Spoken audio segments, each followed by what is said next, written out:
Magandang araw mga kagagamba.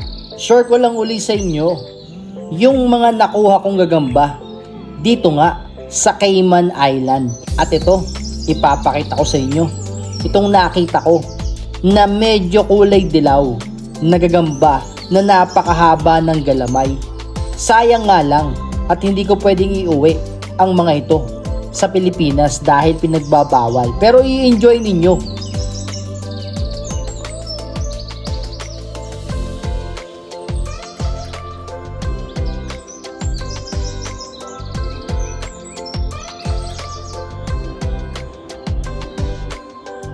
At dito nga, may nakita pa rin ako na mayroong sapot.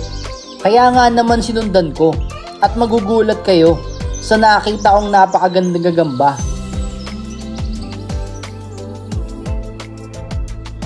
Ayan, nakikita nyo ba?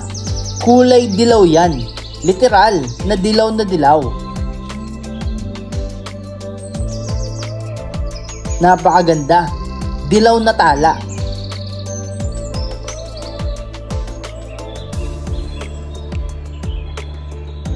Habang nagmamaneho nga kami, dumaan muna ako dito sa damuhan dahil alam ko marami ang gagamba dito. At ito na nga, nagsimula na kaming maghanap ng sapot.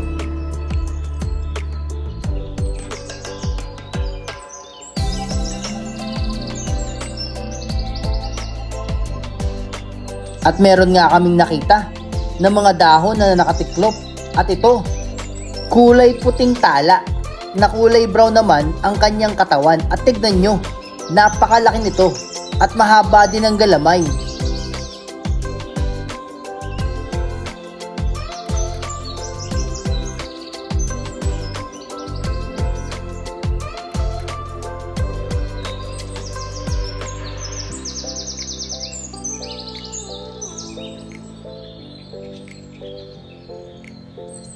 Nagpatuloy pa rin nga kami sa paghahanap ng gagamba dito nga sa Cayman Island. At nakakagulat ang nakita ko, isang kulay green na tala.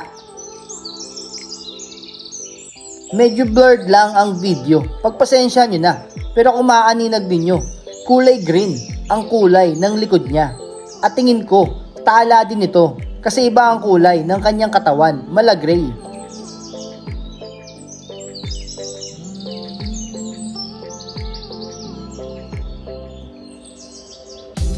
At ito nga, ang huling-huling nakita ko, kulay dilaw din, pero hindi siya tala dahil yung buong katawan niya ay literal na kulay dilaw. Napakaganda talaga. Sana ay nag-enjoy kayo sa mga video ko. Huwag niyo kalimutan mag-follow at subscribe.